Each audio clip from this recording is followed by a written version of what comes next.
Thank you, Ambassador Menon, for joining me in this conversation. Thank you for having me. It's an absolute delight to be sitting virtually with you and not in person, and not sharing a cuppa, but at least talking about issues that I think matter at this point in time. So much to India, so much to the world, and just as a starting point, one would like to reflect on how dramatic these few months have been.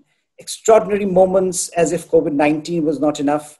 We have had fundamentals of international order shifting just right in front of us, whether we look at it structurally, whether we look at it institutionally, normatively. It's a world, even for someone who has studied international relations now for some time, seems very, very difficult to analyze and to understand and to comprehend.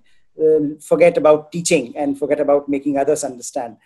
So it's an absolute pleasure to be sitting with you and to get your perspective. And of course, as Payal has said all the nice things about you, I would just like to add that you are now more or less a full-time academic, teaching and writing and a veritable man of ideas at the moment. So it's wonderful to be able to discuss this at an ideational level also.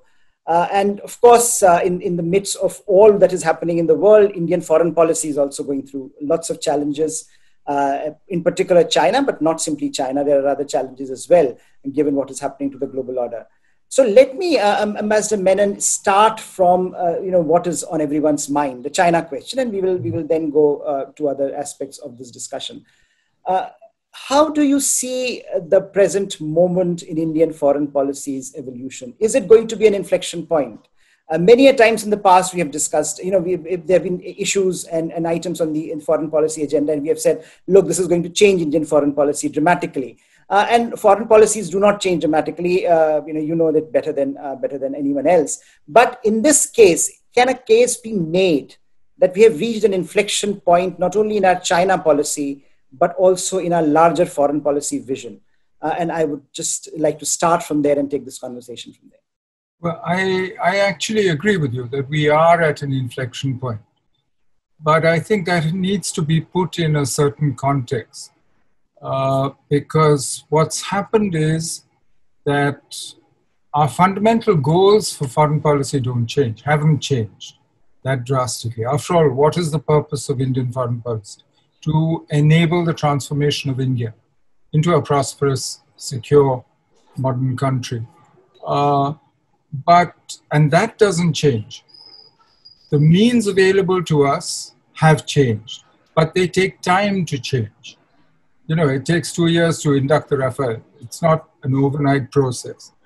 But what's really changed dramatically is the situation around us, within which we try and achieve our goal.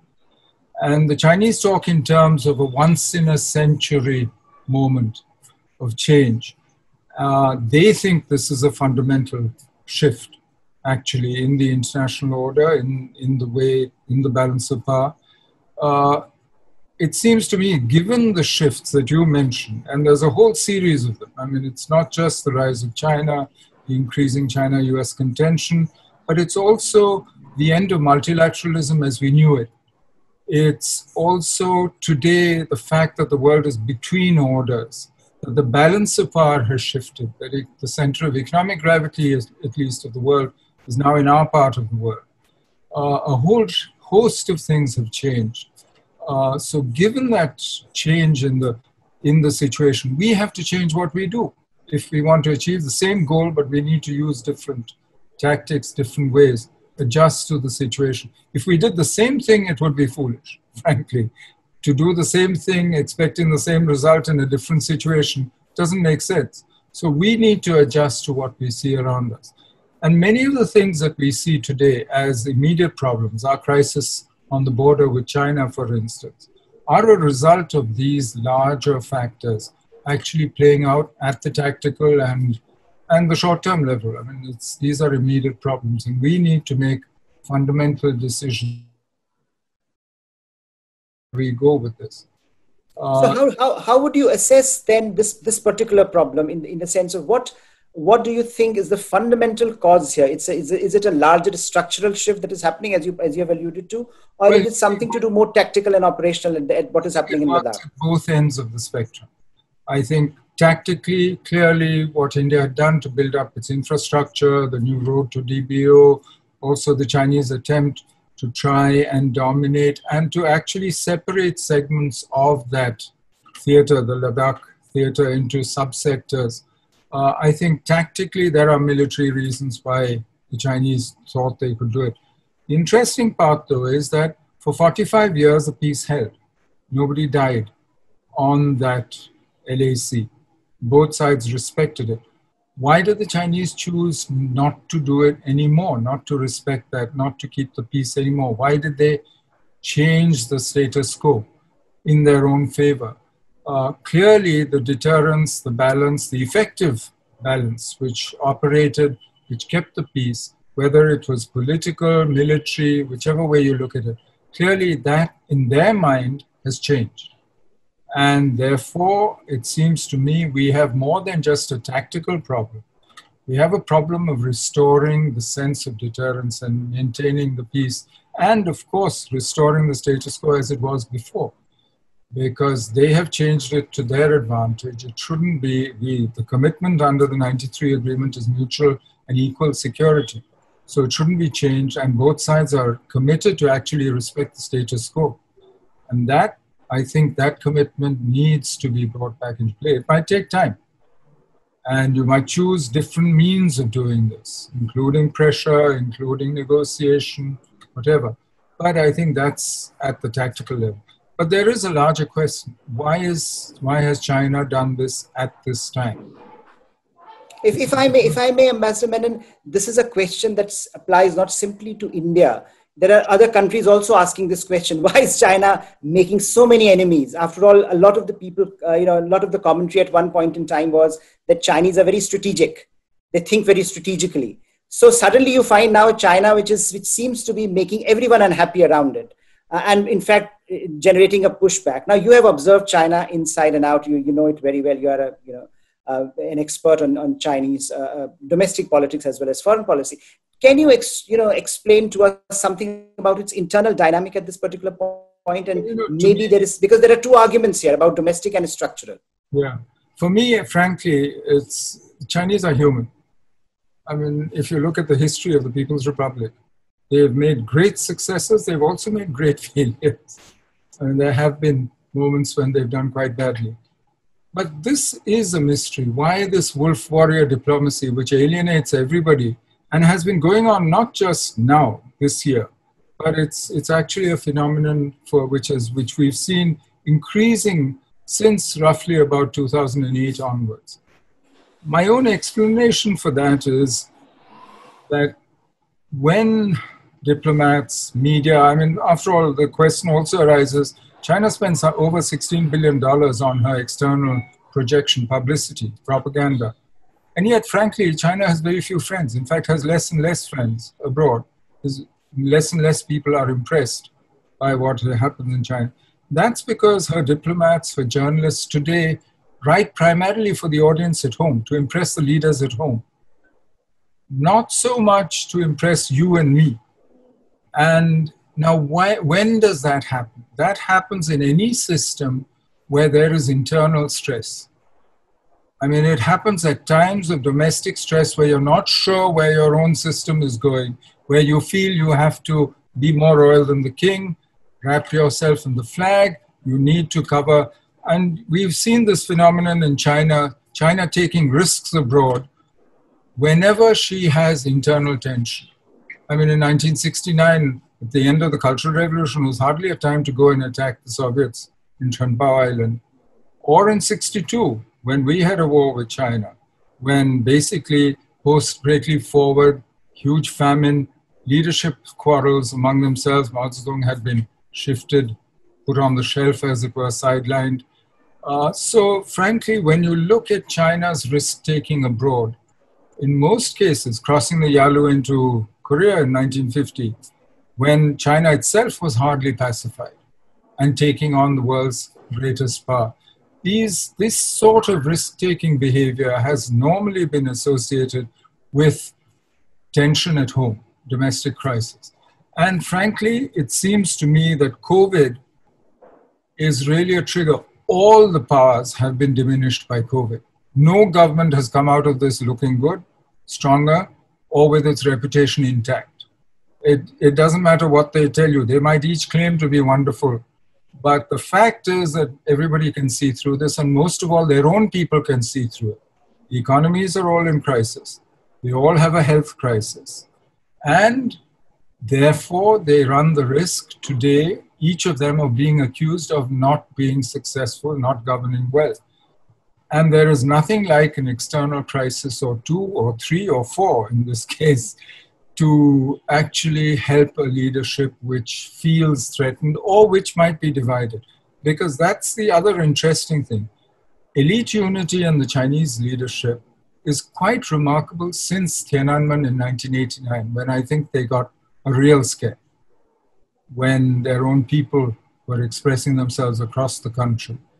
And that kind of elite unity, I find very hard to believe exists today when China is under various kinds of pressure, a slowing economy for some time, very grand external goals which seem harder, a relationship with the US which they're not sure that they can actually manage, which is getting more and more contentious.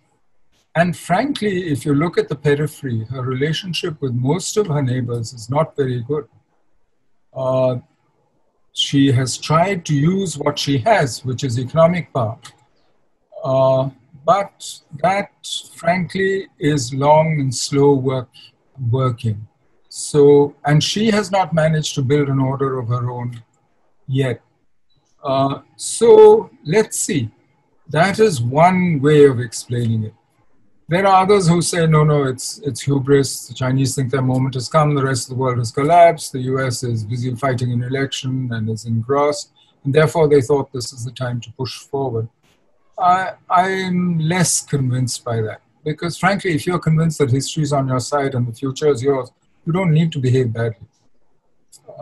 So between the two, I would tend to the first explanation. There is a third explanation, which is much worse, of course, which is that they've lost it, that they don't understand the world around them. But, and there is no, frankly, you read, instance after instance in history, human folly does occur. You can't deny it. But that's not a rational basis for analysis.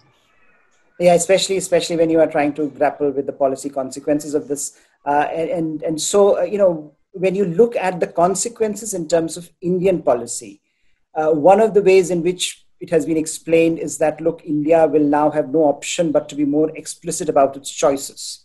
Now, this is again a term that that your book is titled. I mean, what kind of choices can India make in the present context, which might, allow us to navigate these waters, or are the choices still the same that were there in pre-Galvan Valley phase? Or do we need to radically look at our choices differently? I don't think we can go back to where we were before the deaths in the Galvan Valley. No, I don't think so. In fact, I've argued now for several years that we need to reset the relationship with China, that it's no longer what it was before, the old modus vivendi that we had, which is we'll discuss our differences, but we won't let them affect the rest of the relationship. Keep the peace on the border. That is no longer valid. And clearly that modus vivendi no longer works because both of us have changed. Our interests have grown. We rub up against each other in all kinds of places. South China Sea matters to us now, just as it matters to China. So there's a whole shift, I think. But I still think that this crisis can go one of three ways. And what that reset will consist of depends on what we choose to do. In 1986, the Chinese moved into Sundarungchu, Guangdong, sat there. We mobilized troops. We had a face-off which lasted for quite a while. But we also did other things. Arunachal was declared a state. Many other things happened. Rajiv Gandhi went to China 2 years later, 2.5 years later. And we actually arrived at the modus vivendi. And the the peace and the relationship that continued steadily was really a result of that process. So if it results in a new modus vivendi, an actual strategic conversation, then it would have led one way. It could lead the other way as well. I mean, we started with incidents in 59, 60 on the border, which ultimately ended in this downward spiral, very agitated public opinion, egging the government on, parliament, media, baying for war, sentiment very strong because of what had happened in Tibet. And we ended up in a war. I mean, these are the two extremes, and both are possible. Frankly, more likely in my mind is sort of muddling through. That we continue this negotiating, trying to restore the status quo ante on the border, but we also look at other ways of dealing with each other. And two or three things have become very clear. One is that the old economic relationship, which ended up with a huge imbalance in China's favor, and a creation of a series of dependencies in the Indian economy on China, for pharma, for instance, for electrical goods, for electronics. Many of those dependencies will now consciously be reduced, and that economic relationship will be reworked. I think that is happening. I don't think it'll go to the extreme of boycotts and so on. China is still the cheapest and best source for many things. And I think Indians like a good bargain.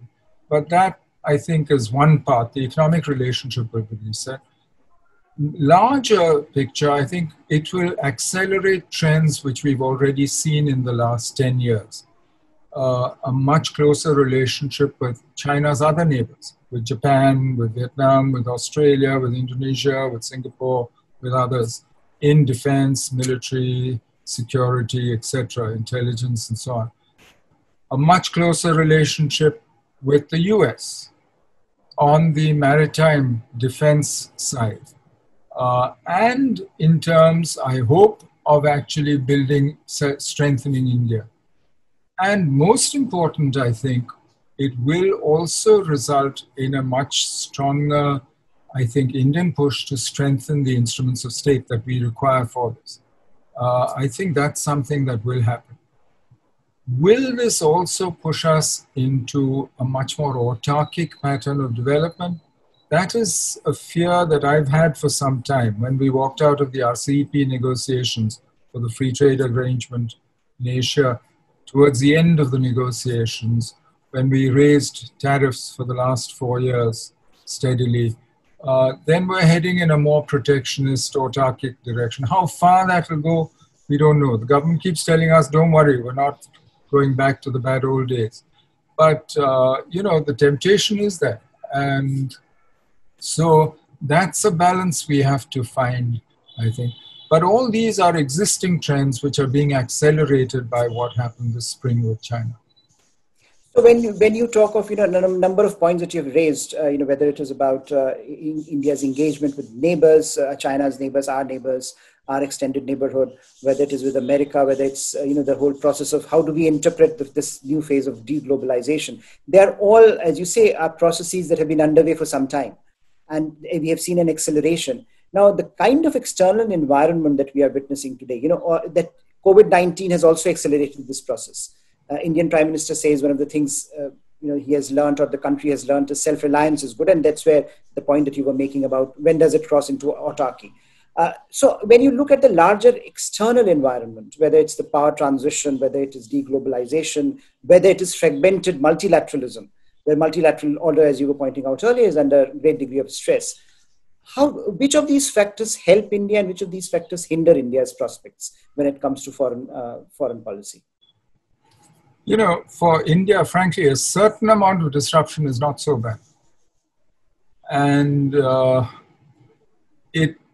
it doesn't hurt because India tends to prefer balancing to bandwagoning.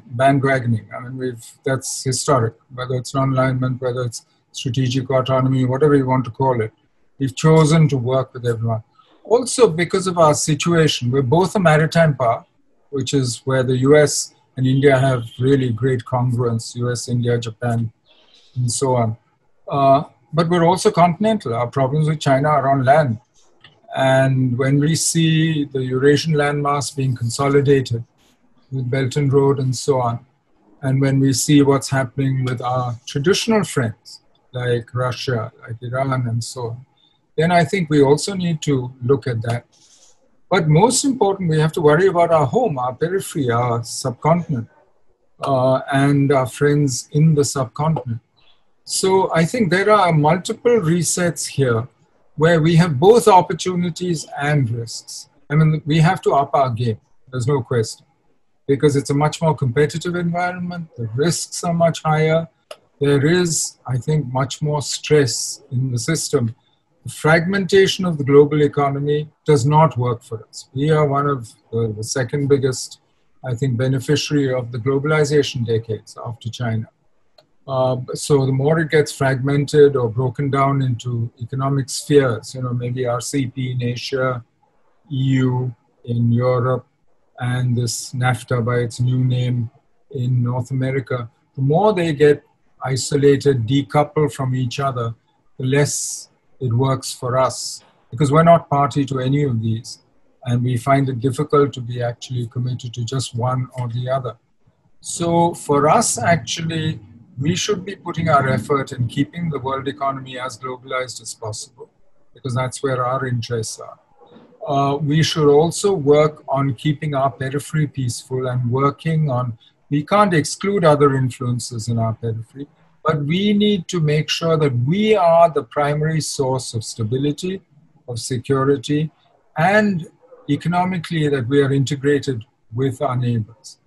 And that, I think, is very important, because unless we can do that, talking of our extended neighborhood and our relationship with the great powers, frankly, it doesn't make much sense unless you can actually take care of your own home.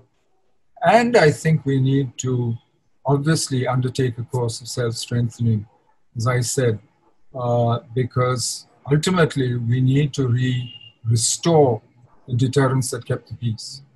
I think, it's the old adage that if you want peace, prepare for war. And I think that's where we are.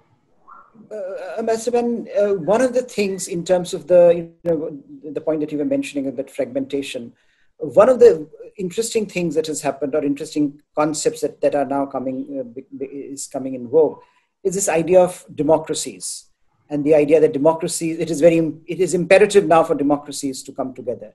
And I think this puts India in a slightly awkward position, because India has not really made foreign policy one of the salient aspects of its foreign policy vision.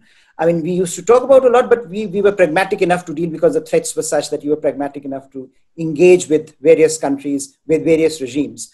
Especially, for example, if you look at this, whether it's RIC or whether it's BRICS, this is also something that will be looked more closely now, given what has happened with China. So how do we balance this idea that, look, we have to work with democracies because certainly something seems to be happening in the global order. And at the same time, some of these older platforms remain very crucial. You had mentioned Russia. Engaging with Russia remains as crucial today as it was, say, yesterday. So how, what sort of a balance can India make? And what sort of a future you see for platforms like BRICS or even RIC? Well, none of these platforms, whether it's BRICS, RIC, Quad, I mean, we have now this alphabet soup of platforms available to us, BIMSTEC. None of them has the substance or the substantive work and weight that, frankly, would lead it to be the centerpiece of India's foreign policy. All they are, each of them, their utility has varied over time. They've done some good work, whether it's BRICS setting up the new development bank. With BIMSTEC, we've done some connectivity work in the region, in the expanded region. Each of them has served a function. And so I don't see that we have to choose one or the other, and these are not contradictory with each other. I don't think so. I think we can work with all these platforms. But ultimately, for a country like India, you have to remember that our interests, our size, our history, our geography are pretty unique. We can't do without the world. We have to engage. We have no choice. And you look at us, we depend on the world for energy, we depend on the world for a whole host of things, and all the big challenges, whether it's you talk of energy security, you talk of maritime security, talk of climate change. These are not things we can solve ourselves. So we need the world. But not many people in the world share our interests 100%. So we have to pick and choose our partners depending on the issue. As we did when we built the Solar Alliance. You pick those so you build a coalition of the willing, issue-based coalitions of the willing. And really that's the way to go, the way I see it, because the old multilateral institutions are no longer delivering. But what you said about democracy, I'd add a caveat to what you said. We have always been sympathetic to democracies. We've supported democracy internationally, whether it was when the Bush administration set up institutions, IDEA, etc.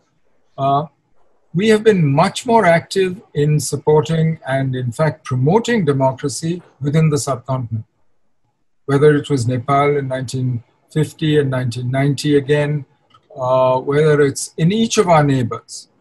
We have actually worked with them and worked very actively with them to enable their democratic transformations or to enable the spread of democracy. So I wouldn't say that India has always stepped aside when it comes to matters of principle, but that's the reach of our power, or has been so far. Now we have more capabilities than we had in the past. I'd like to see how we respond to this, actually. But for me, the presence or absence of democracy in the world is not our major problem. Our major problem is enabling the transformation of India. And whether countries are democratic or not, if they can help us to transform India, good, we work with them. And that should be the criterion that we have to apply. But in that context, Ambassador, there is certainly going to be pressure on India, which something very similar to, for example, the Cold War, if the present trends continue and we enter into this Cold War 2.0 that is being talked about between US and China. I don't see the US-China thing as a Cold War at all.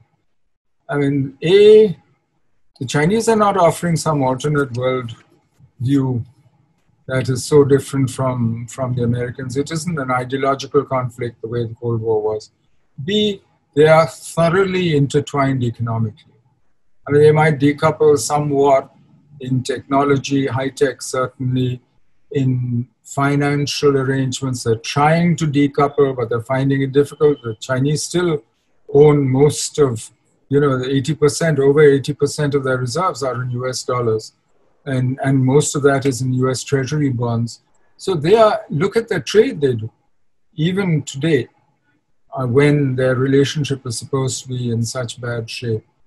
I mean, we are nowhere near that level of intimacy with the US or with China. So for me, this is not a traditional Cold War. And I think each of them will will try and persuade you to work closely with them. But that doesn't mean you still don't have balancing options.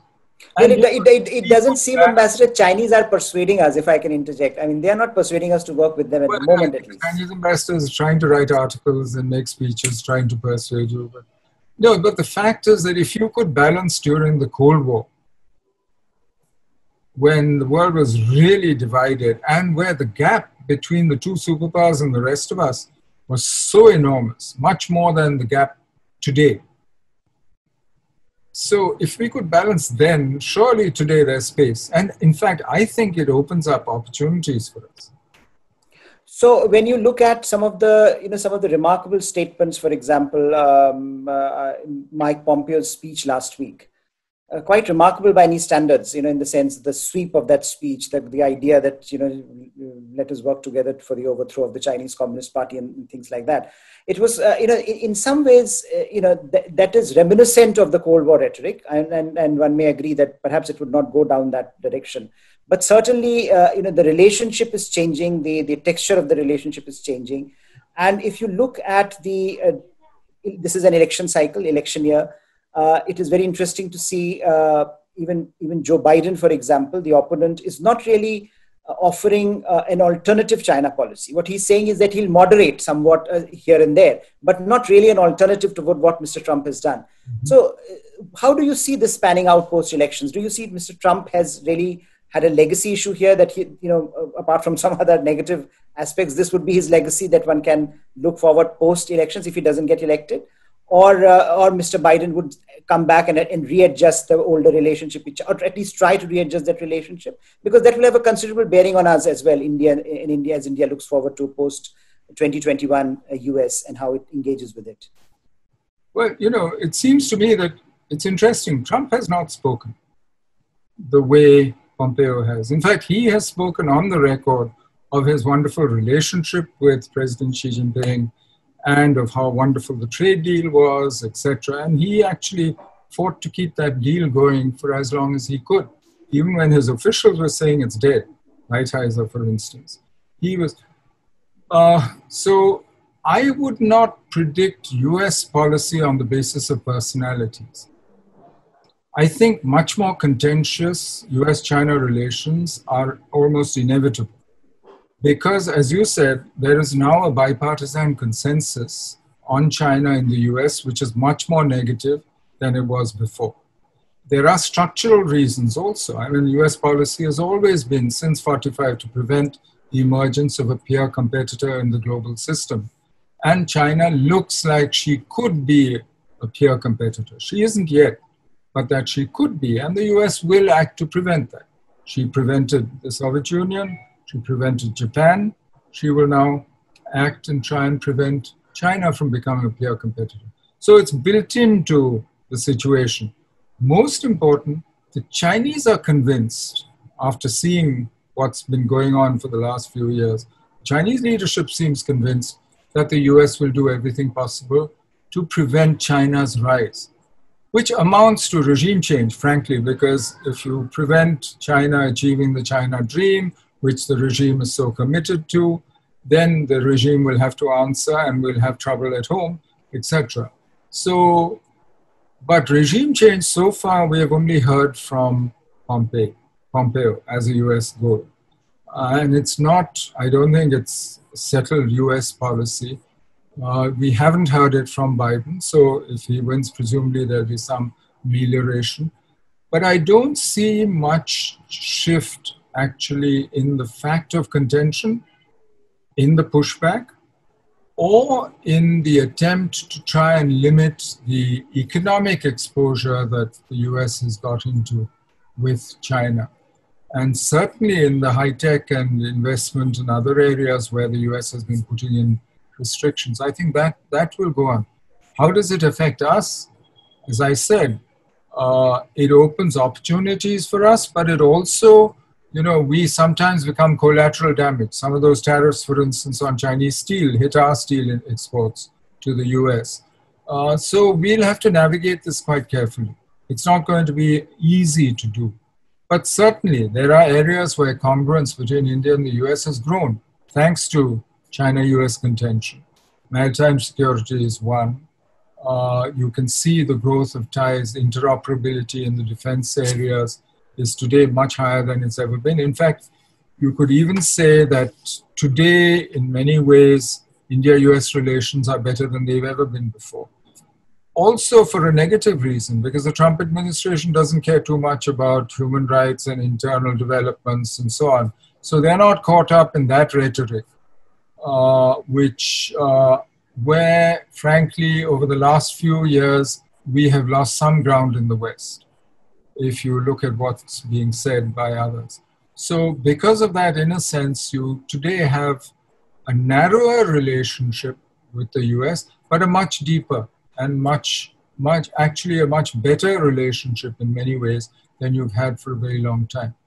So it's interesting to see where this will go and how we choose to play it. I think our External Affairs Minister said quite clearly, no alliance, but certainly we'll deepen this.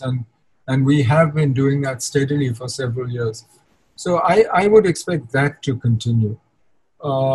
Whether it's Biden or Trump, I think those bigger factors will still drive the contention. And Ambassador,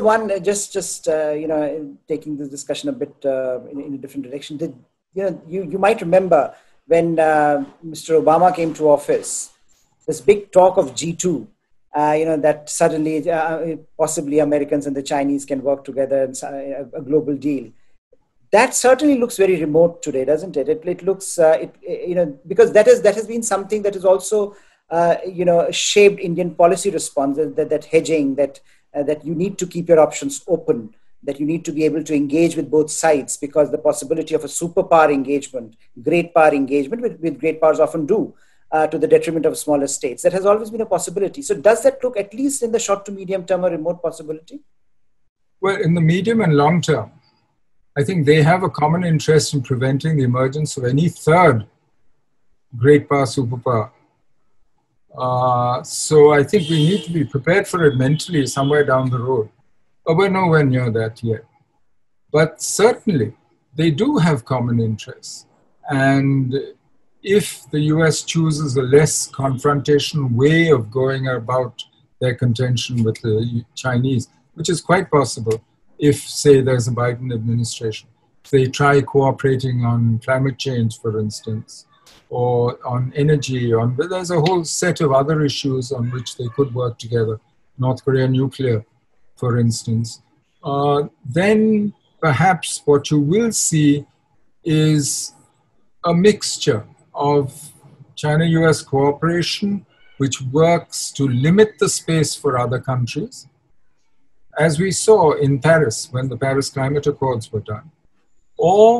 But you'd also see contention, which opens up space. And that, I think, is what we're going to face. So a sort of mixed picture in the future, I think, is what we'll face. But, predicting US-China relations, and I think, again, we need to make our decisions based on our interests, on what affects us.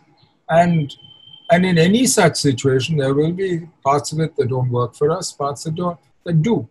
I mean, China-US agreement on South Asia is an old problem. I mean, during Clinton's visit, after the 1998 explosions, for instance, they both had a common set of words and condemnation for us.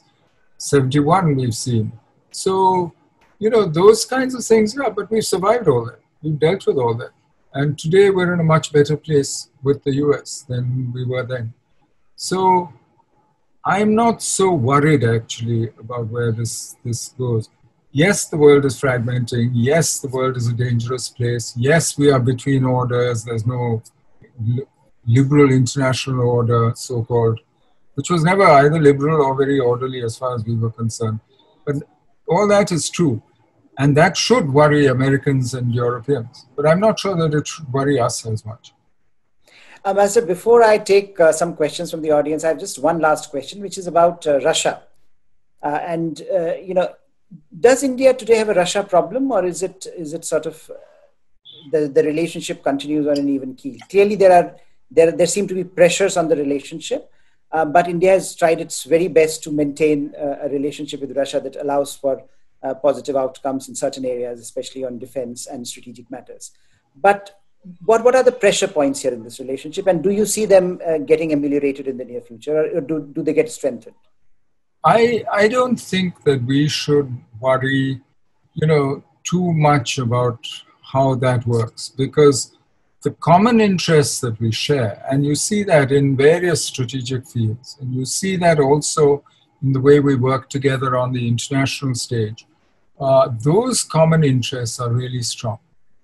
Whether it is not just our defense relationship and the fact that most of our major military platforms are Russian.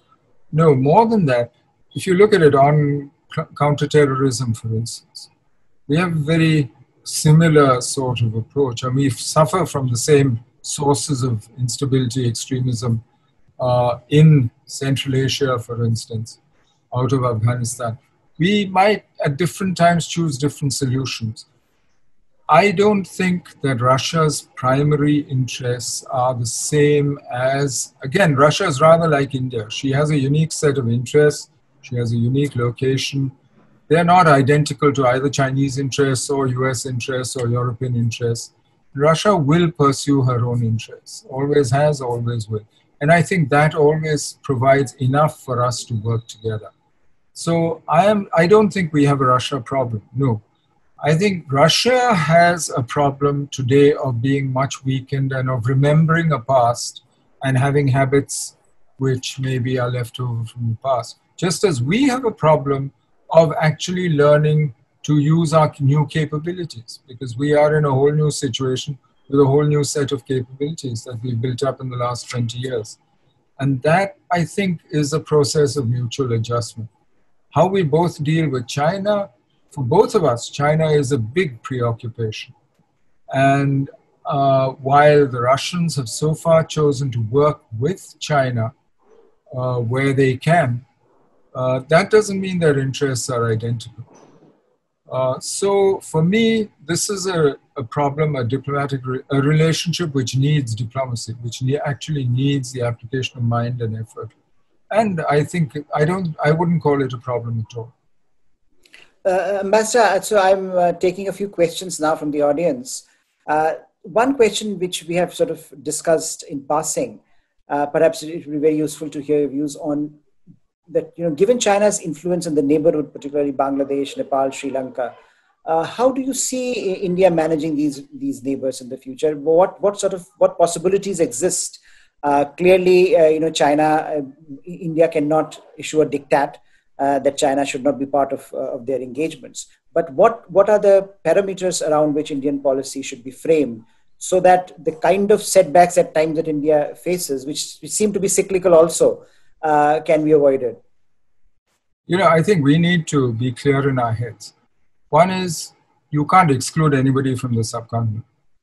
Secondly, as the center of gravity of world politics and the economy moves here to the Asia Pacific, subcontinent is going to matter. We might have been a sideshow in the Cold War, but now more and more there will be the great powers, other powers will try and get involved in the subcontinent.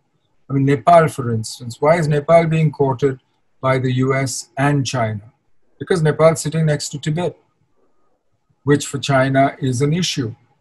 But even so, we have the kinds of advantages, the affinities, the kinds of relationships with our neighbors, which actually we should be building on. You look at Nepal, over 80% of her trade is still with India.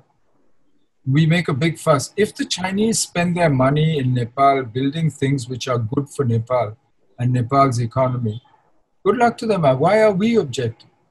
We should object when it starts affecting our interests, when it starts affecting our security. Anything like that should be a red line. That's where we need to start worrying. In each of these cases, we have porous borders, we have cross-border ethnicities, we have affinities of religion, of language, of every which way. We share, these are porous borders that we have. Now, we must expect that for our neighbors, the best tactic is exactly what we did to the superpowers during the Cold War, which is to see what if they can play India and China off against each other and get what they can out of both of us, they will. I mean, it's built into the situation, and we must expect that. But we should ensure that our security interests are protected, one, which they are at present, and we can build on that actually with each of our neighbors by being much more of a net provider of security in the subcontinent. Secondly, we should also ensure that we are part of their route to prosperity by economically integrating our economies, and that we are seen as a force of political stability, not of instability. And I think that is something we need to do. Today, you see the Chinese are willing to actually be seen and having a role in the internal politics of our neighbors. This is a very dangerous game. You win some, you lose some, and I think the Chinese, will learn. We'll see how this works. Whether it works well or badly, let's see. Let them spend their effort, let them spend their money, but what we need to do is to make sure that our own relationship, and this is not, if China does something, we have to do the same. No, we need to build on our affinities, our strengths, and make sure that we are these three things, as I said, net providers of security, their economic route to prosperity and their source of political stability. We've done it before, we can do it again. Ambassador, one question which I think is very interesting is about China again. And given the expectation increasingly that relationships should be based on a certain kind of reciprocity. So the question here is, considering that China does not support us on major world platforms, don't you think it's time to recognize Taiwan? Firstly, I don't think reciprocity is a valid basis for any relationship, because no two countries are identical, either in terms of their interests or in terms of their relative power. I mean, reciprocity assumes that you're both equal or everything is the same. It's not. So how does reciprocity work? You should be pursuing your interests, not just following what somebody else does. Reciprocity is also a recipe for handing agency over to the other side. Because everything they do, you will do. I mean, why should you mirror his foolishness? You need to decide on the basis of your interests. Now, do you today think that recognizing Taiwan furthers your interest, apart from, cocking a snook at China? You do everything that you do with any state with Taiwan today. You have air services, you have shipping services, you have an avoidance of double taxation arrangement, you issue visas, people travel, you do over $7 billion worth of trade. What's the problem? I'm not quite sure what do you gain then by now changing the diplomatic nomenclature that you use. So you're going to break relations with the People's Republic of China? You think China doesn't exist? It's your biggest neighbor. You think you have nothing to do with China? You can just walk away from it? So I don't understand where this is coming from. As I said, reciprocity for me is not the point in any relationship. It doesn't matter whether it's with China or with the US or with Nepal or with Bangladesh. You should be pursuing your interests and make a straightforward calculus of whether it's in your interest or not. So there is another aspect here which has been mentioned, Ambassador, which is about this growing axis between not only Pakistan and China, but also Iran has been added to it. Now, increasingly, people view that as as an axis. Is that so, first of all? And what can India do in that case, if at all this axis is emerging? I don't think Iran is part of an axis. It's true. China's commitment to Pakistan has grown substantially in the last 10 years. Most of all during President Xi Jinping's 2015 visit, the announcement of the China-Pakistan Economic Corridor, $62 billion committed, etc. But also, if you look at the way that China is now implementing projects in Pakistan-occupied Kashmir, which means she has a stake in making sure that Pakistan stays where she is, on Indian territory. And her broader commitment to Pakistan, keeping Masood Azhar off the list of terrorists for so long, a whole host of things. That kind of commitment that China is now displaying to Pakistan means that, frankly, Pakistan has become a subset of our China problem. And we have to deal with it accordingly. There are ways of dealing with it. I wouldn't put Iran in that category at all. I think Iran is where she is today because the US tore up the JCPOA and walked away and then started applying pressure, including sanctions, financial and others. And today, in her situation with a really bad attack of COVID and an economy which is suffering, Iran has turned to those who can help, those who have the money, those who have the capacity, and those who are willing to work with Iran in this circumstance. So I don't think you need to, it's not the same at all as China-Pakistan relations. Iran is another case where I think, frankly, we need to work with Iran. We have traditionally been able to work with all the regional powers in West Asia simultaneously, no matter how badly they get along with each other. We have traditionally managed to work with the Egyptians, with the Iranians, with the Saudis, with everyone, with Israel as well. And I think that's where we should position ourselves and keep working closely with all of them.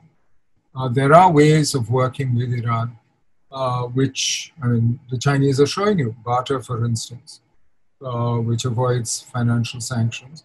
There are ways of working with Iran, and I think we should be doing that because it's in our interest to do so. Iran, we have a history of working together with them. In Afghanistan, they are Pakistan's other neighbor. So we do have common interests. The Iranians have suffered from what comes out of Pakistan, terrorism, cross-border terrorism, just as we have. So there is a common basis for working together, and I think we should follow our interests there. Master, last two questions because I think we are running out of time. And one of them is I think fairly interesting, is about why does India find it so difficult to get into strategic trade agreements? And this is something that, if you can briefly comment upon. Before one question, which I really wanted to ask you, because this is about your career in foreign service. And this question pertains to, during your long and distinguished career, have you seen, you must have seen changes in the attitudes and perceptions of China and Pakistan. So can you briefly elaborate on what you experienced over the several decades that you served India and Indian Foreign Service? About strategic trade agreements, why do we find it so difficult? I think it's because, frankly, we have not done our own homework about, it's partly the way we're structured. We have a commerce ministry which handles commerce both abroad and at home. And today, at least, it lacks the specialization that can make a good argument for trade. Frankly, if you look at our experience, we've done best when we're most connected to the rest of the world. And yet most Indians think of us as an economy which basically runs itself within the borders of India. Yet almost 50% of our GDP is the external sector. If you add imports, exports, remittances, I mean, frankly, almost half your GDP today is the external sector. But have we told our people this? Have we shown them why we need the rest of the world? We must export if we're going to keep buying oil. And depending on the world, we even buy coal now. If we need energy, if we want to have our lights lit, this is not. So frankly, we haven't even made the attempt to talk to our own people. Secondly, there is unfortunately this legacy from the pre-1991 days where there are industries in India who are quite happy to sit behind high protectionist walls, who are happy with the license permit Raj, where you get a license to print money basically without too much effort, and you don't have to compete with the rest of the world. We are competitive in several sectors. And I think we need to actually go out and make ourselves more competitive. And that's the kind of task that the Chinese went about quite systematically. They made the factors of production cheap. Land, capital, look at our interest rates today. Look at the cost of land and how difficult it is to get in India. Labor. See, unless we do that kind of effort, it's much harder for us. If you're still arguing about almonds and peanuts and, then frankly, and you are trying to balance off one business group with another business group, ultimately you are not negotiating strategically. You're not using trade agreements in order to reform and modernize and make your economy competitive. And that's part of the problem. We need to use it. The Japanese did this brilliantly. They call it gaiatsu, foreign pressure. And they would make concessions which in effect strengthened their economy and gave them a leg to stand on. And they did this brilliantly through the 60s, 70s, until the Plaza Accords in the late 80s, mid 80s. The Chinese have done the same with WTO entry and so on after that. And I think it's time we took a strategic view of trade agreements rather than just doing this accountant's calculation of, oh no, they're making money out of us, so we must be losing money. And that for me is the wrong approach. What has changed over my career in dealing with China and Pakistan? I think the Chinese always took us seriously. At least since I started dealing with them. I was first posted there in 1974, towards the end of the Cultural Revolution. I did 3 postings there. So they always took us seriously, but they never admitted it. And I don't see why they will, because it's bad tactics to admit that you take anybody seriously. But they do. And I think the mere fact that you have trouble on the border shows how seriously they take you. But they certainly took you seriously after you started growing at over 6%, and after 1991, and after 1998, when you showed the will to power by doing Shakti, by declaring yourself a nuclear weapon state, and being willing to take the consequences.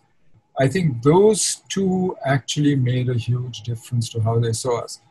In Pakistan's case, you know, Pakistan got independence from us, and they do have a fundamental, it's a much more emotional, much more complicated relationship. I often say part of the problem is that we know each other's bad thoughts. We know each other too well, almost. And that's not a relationship which I think can be dealt with in the same way that we do with China. In China, you're dealing with the world's oldest bureaucracy. And today, that 92 million member Communist Party of China is really the world's largest bureaucracy. And it runs it as a bureaucratic state.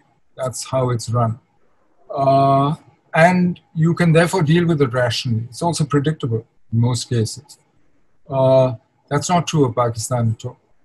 In Pakistan, politics is not even an art. I mean, it's guesswork, frankly, where it goes. We know a few fundamentals, but we know, unfortunately, that the main power holder, the Pakistan Army, has an institutional interest in a managed level of hostility with India. And that's something you have to live with, you have to work with.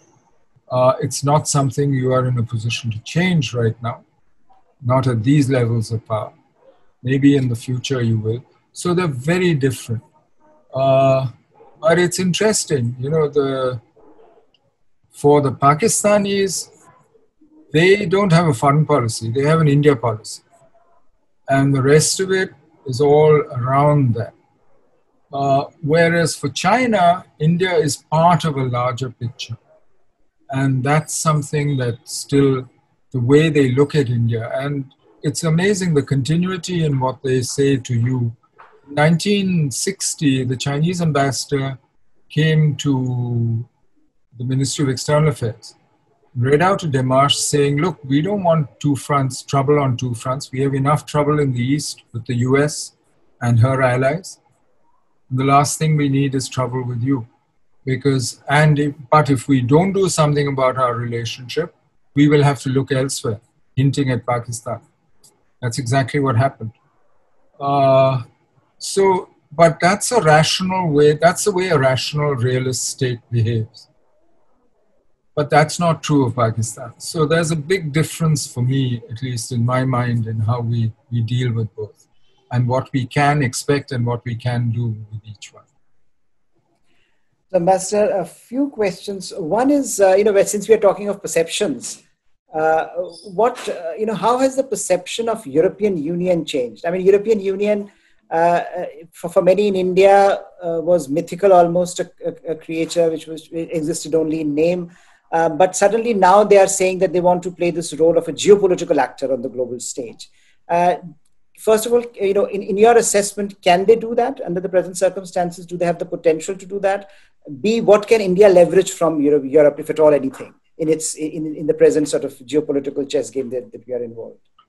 Well, I think from our point, I think the European Union, I think they suffer, rather like India, from a problem that we do all our arguing and whatever in the open, right?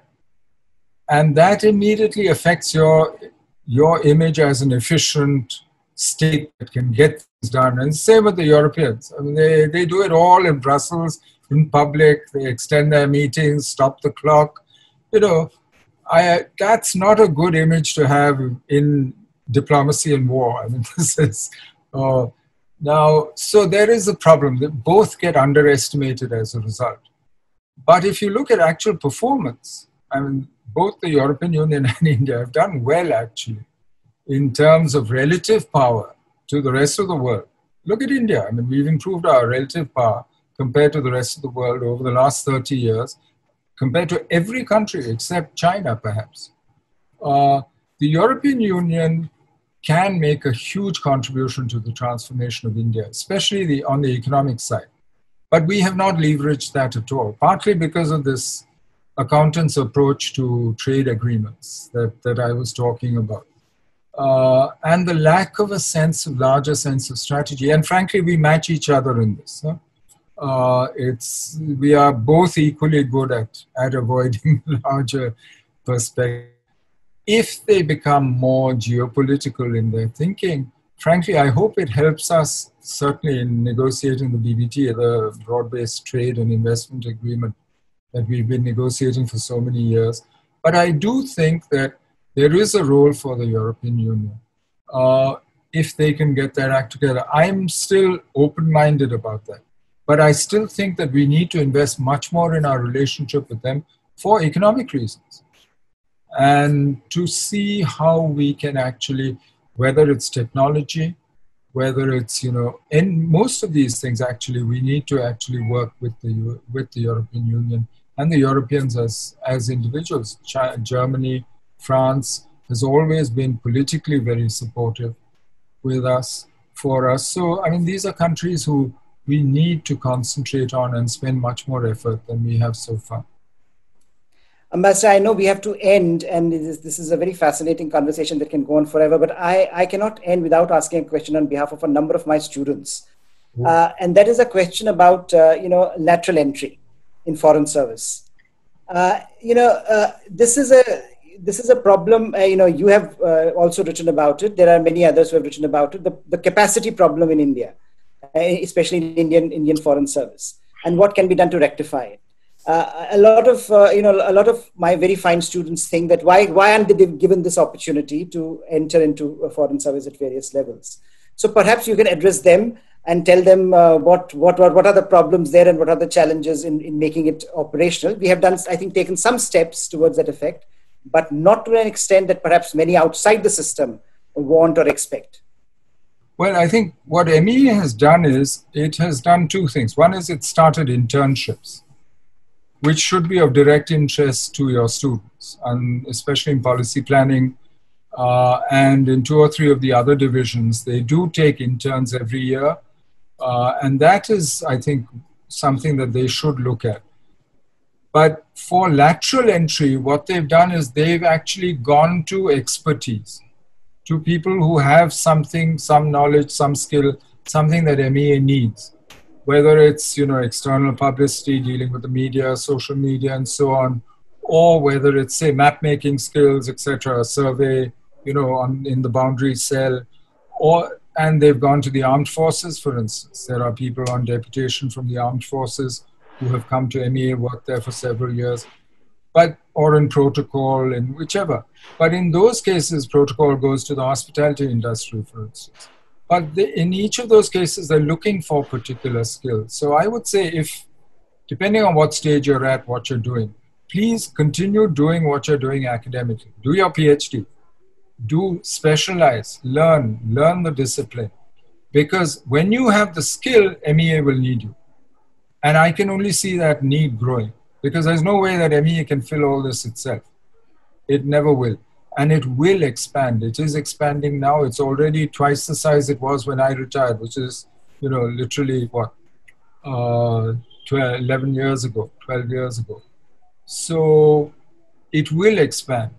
But if you want to prepare for that, you need to have the skills. And we will ultimately, I think, we will end up in a situation where MEA draws on outsiders, but where they have to come and go. I mean, it's not going to be a permanent, safe, secure sinecure for anybody anymore. And I think that's the situation we will end up in because of the nature of the job. Already, frankly, the Indian Foreign Service represents a very small proportion of those who work in our embassies abroad. It's actually a tiny proportion. And the bigger the embassy, the less chance there is that you're dealing with a Foreign Service officer. So I would say do what you're doing now. Think of the internships, apply, but of course that's limited, but also build up your skills because the chance will come. Thank you, Ambassador. That's a very hopeful note to end this conversation on, a conversation that can perhaps go on forever. And here I would give the floor back to Payal. And before we close, Ambassador Menon, I do have a question too, which actually could set off a whole set of questions specific to your career. A two-pronged question.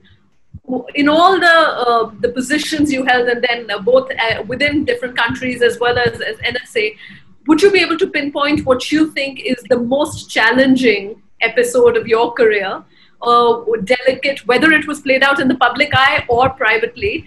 Also, during the many years you've been observing, not just part of, but Indian foreign policy, is there one you can say was a really missed opportunity that we could and should have taken that might have changed some part of our trajectory? And can I add something to what Payal is saying? Ambassador, are we, should we wait for a memoir from Ambassador Menon? No memoirs. That's one thing I've always said. Memoirs are self-serving. And memory itself is tricky. I mean, your memory will always tell you the best things about yourself. I can't inflict that on other people. But, your question about career, which, frankly, my problem is I really enjoyed my life, my career.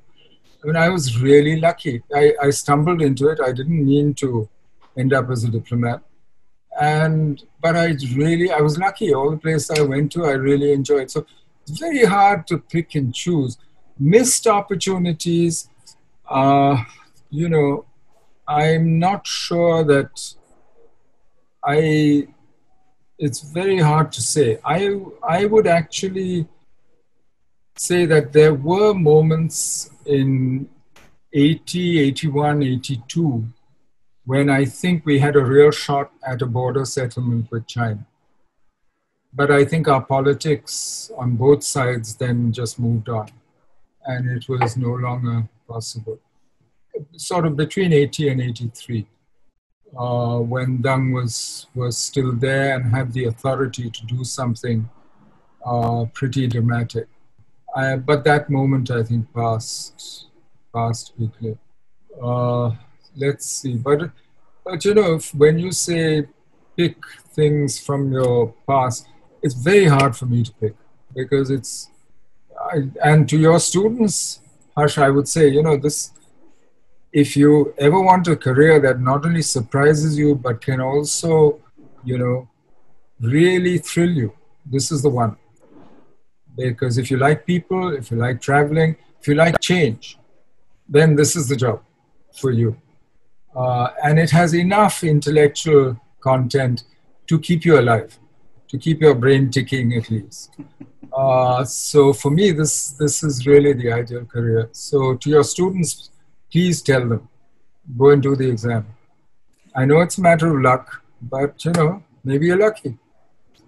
Yeah, no, thank you so much. Yes, I'm sure if they are hearing this, they will be more energized to take that very, very difficult exam. But I'm sure that's something that... No, it's no luck. When Napoleon was asked, what do you want from your generals? He said, luck. Why not? It's as good a quality as any.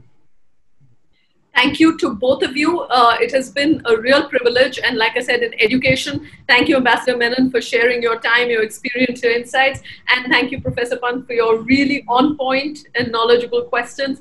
Appreciate it. On behalf of all the members, thank you so much and have a good weekend. Thank you.